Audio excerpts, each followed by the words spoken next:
ಅಂತಂದ್ರೆ ಫಸ್ಟ್ ಸಂಕಲ್ಪ ಮಾಡ್ತೀವಿ ಅಂತ ಭಗವಂತ ನಾನು ಈ ಉದ್ದೇಶವಾಗಿ ನಾನು ನಿನ್ನ ಈ ಒಂದು ಉದ್ದೇಶ ಇಟ್ಟುಕೊಂಡು ನಿನ್ನ ಹತ್ರ ನಾನು ಮೊರೆ ಹೋಗಿದ್ದೇನೆ, ಅದು ನೆರವೇರಲಿ ಅಂತೇಳಿ ಸ್ಟಾರ್ಟ್ ಮಾಡ್ತೇವೆ ಅಂತ. ಅದಾದ ಮೇಲೆ ಇದು ನಾನು ಕೇಳ್ಕೊಂಡಿದ್ದೀನಿ, ನಾನು ಭಗವಂತನಿಗೆ ಅದು ನಾನು ಕೇಳ್ಕೊಂಡಿದ್ದೀನಿ ನೆನಪಿದೆಯೋ ಇಲ್ಲ ಅಂತೇಳಿ ಮಧ್ಯದಲ್ಲಿ ಒಂದ್ಸಾರಿ ಸ್ಮರಣೆ ಮಾಡೋದು ಅಂತ.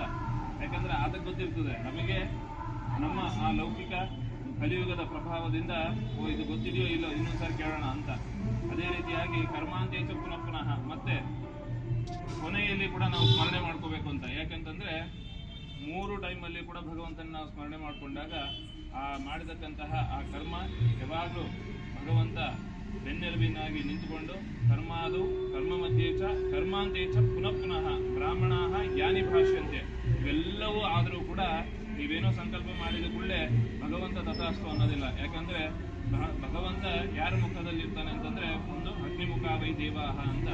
ಅಗ್ನಿಯ ಪ್ರತಿನಿತ್ಯ ಅಗ್ನಿ ಸಂಸ್ಕಾರ ಹೋಮ ಹವನಗಳು ಮಾಡ್ತಕ್ಕಂತಹ ಎಲ್ಲ ಬ್ರಾಹ್ಮಣರ ಮುಖದಲ್ಲಿ ಬ್ರಾಹ್ಮಣರು ಇರ್ತಾರೆ ಅಂತ. ಋಗ್ವೇದ, ಯಜುರ್ವೇದ, ಸಾಮವೇದ, ಅಥರ್ವಣ ವೇದ, ಇತಿಹಾಸ ಪುರಾಣಗಳನ್ನೆಲ್ಲ ಅಧ್ಯಯನ ಮಾಡತಕ್ಕಂತಹ ಎಲ್ಲರ ಶಾಸ್ತ್ರ ಅಧ್ಯಯನ ಮಾಡತಕ್ಕಂತಹ ಬ್ರಾಹ್ಮಣರ ಮುಖದಲ್ಲಿ ಭಗವಂತ ಇರ್ತಾನೆ ಅಂತ ಶಾಸ್ತ್ರವಚನ. ಆ ರೀತಿಯಾಗಿ ಇವೆಲ್ಲವೂ ಬ್ರಾಹ್ಮಣಾಃ ಯಾನಿ ಭಾಷ್ಯಂತೆ ಮನ್ಯಂತೆ ತಾನಿ ದೇವತಾಃ ಅಂತ.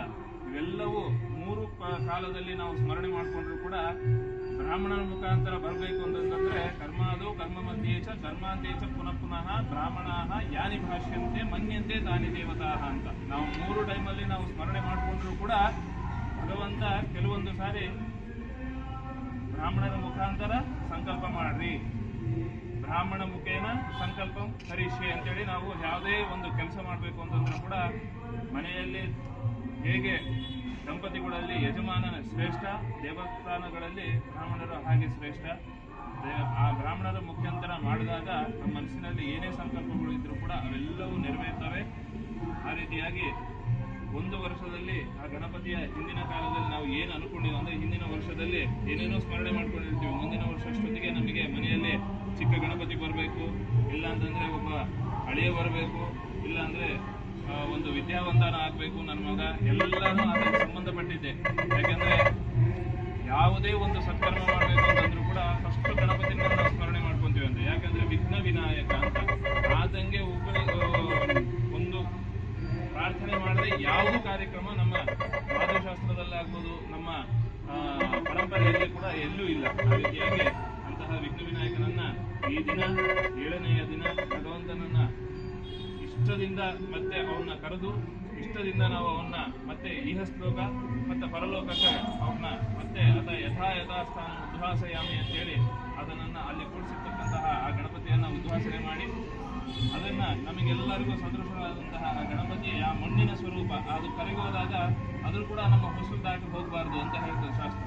ಯಾಕಂದ್ರೆ ಆ ವೈಬ್ರೇಷನ್ಸ್ ನಮ್ಮ ಮನೆಯಲ್ಲೇ ಇರಬೇಕು ಅಂತ. ನಾವೇನೋ ವಿಜೃಂಭಣೆಯಿಂದ ನಾವು ಇಲ್ಲಿಂದ ಟ್ಯಾಂಕರ್ದಲ್ಲಿ ತಗೊಂಡಾಗೆ ನನಗೇನು ಕಾರ್ ಇಲ್ಲ ಅಂತಲ್ಲ, ಎಲ್ಲರೂ ಬಂದು ಕುಣಿಯೋರಿಲ್ಲ ಅಂತಲ್ಲ. ಆದರೆ ನಮ್ಮ ಲೌಕಿಕ, ನಮ್ಮ ಸಾಂಸ್ಕೃತಿಕ ಕಾರ್ಯಕ್ರಮಗಳು, ಸಂಸ್ಕಾರಗಳು ಹೇಗಿದೆ ಅಂತಂದರೆ ಹಿಂದಿನಿಂದ ಬಂದಿರತಕ್ಕಂತಹ ಪರಂಪರೆಗಳು ಅದನ್ನೆಲ್ಲ ನಾವು ಕಾಪಾಡ್ಕೊಂಡು ಬರಬೇಕು. ಯಾಕಂತಂದರೆ ಭಗವಂತ ಎಲ್ಲೇ ಇದ್ರೂ ಕೂಡ ದೇನವಿನ ತೃಣಮಪಿ ನ ಚಲತಿ ಅಂತ ಶಾಸ್ತ್ರ. ಅದನ್ನು ಸಂಕಲ್ಪ ಇಲ್ಲ ಅಂತಂದರೆ ಒಂದು ಹುಲ್ಲು ಕಡ್ಡಿ ಕೂಡ ಅಲ್ಲಾಡೋಕ್ಕಾಗಲ್ಲ. ಅಂಥದ್ದು ಇವತ್ತಿನ ದಿನ ಇಷ್ಟೆಲ್ಲರ ಭಕ್ತಾಭಿಮಾನಿಗಳ ಸಮ್ಮುಖದಲ್ಲಿ ಜಗನ್ನಾಥದಾಸರ ಉತ್ತರಾರಾಧನೆ ಪರ್ವಕಾಲ ಸಮಯದಲ್ಲಿ ಅವರ ಕೀರ್ತನೆಗಳನ್ನು ಹೇಳಿ ಅವರಿಗೆ ಭಕ್ತಿ ಶ್ರದ್ಧೆಯಿಂದ ನಮನಗಳನ್ನು ಸಲ್ಲಿಸಿ ಇವತ್ತಿನ ದಿನ ಮತ್ತೆ ಗಣಪತಿಯನ್ನು ಉಪಾಸನೆ ಮಾಡಿ ಅದನ್ನು ಯಥಾಸ್ಥಾನಕ್ಕೆ ಮತ್ತೆ ಅದನ್ನು ಕಳಿಸಬೇಕು ಅಂತೇಳಿ ಎಲ್ಲರೂ ಸಂಕಲ್ಪ ಮಾಡಿ ಇವತ್ತಿನ ದಿನ ಶ್ರೀ ರಾಘವೇಂದ್ರ ಸ್ವಾಮಿಗಳ ನಂಜನಗೂಡು ಶ್ರೀ ರಾಘವೇಂದ್ರ ಸ್ವಾಮಿಗಳ ಮಠದಲ್ಲಿ ಸ್ವಾಮಿಗಳ ಆಶೀರ್ವಾದದಿಂದ ಇವತ್ತೆಲ್ಲರೂ ಬಂದು ಈ ಕಾರ್ಯಕ್ರಮ ಬಹಳ ವಿಜೃಂಭಣೆಯಿಂದ ನಡೆಸಿಕೊಟ್ಟಿದ್ದೀರಿ. ಅದಕ್ಕಾಗಿ ಎಲ್ಲರಿಗೂ ದೇವರು ವಿಶೇಷವಾಗಿ ಆಯುರಾರೋಗ್ಯ ಕೊಟ್ಟು ಮನಸ್ಸಿನಲ್ಲಿ ಏನೇ ಸಂಕಲ್ಪಗಳಿದ್ರೂ ಕೂಡ ಅವೆಲ್ಲವೂ ನೆರವೇರಲಿ ಅಂತೇಳಿ ಭಗವಂತನ ಒಂದು ಕೃಪಾದೃಷ್ಟಿಯಿಂದ ನಾವು ಇಲ್ಲಿ ನಿಂತ್ಕೊಂಡು ಏನಾದರೂ ಹೇಳ್ತಿದ್ದೀವಿ ಅಂದರೆ ಅದು ಅವರ ಆಶೀರ್ವಾದ. ಅವೆಲ್ಲವೂ ನಿಮ್ಮ ಮನಸ್ಸಿನಲ್ಲಿ ಏನೇ ಸಂಕಲ್ಪಗಳಿದ್ರೂ ಕೂಡ ಅವೆಲ್ಲವೂ ನೆರವೇರಲಿ ಅಂತೇಳಿ ಭಕ್ತಿ ಶ್ರದ್ಧೆಯಿಂದ ಭಗವಂತನಿಗೆ ಸಮರ್ಪಣೆ ಮಾಡ್ತಾ ಇದ್ದೇವೆ. ಶ್ರೀಕೃಷ್ಣಾರ್ಪಣಮಸ್ತು.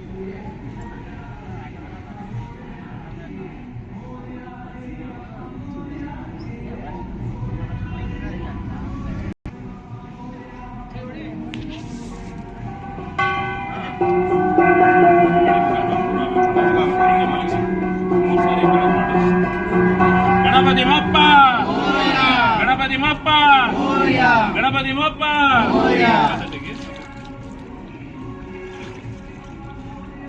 जय बोलो गणेश महाराज की जय, जय बोलो गणेश महाराज की जय।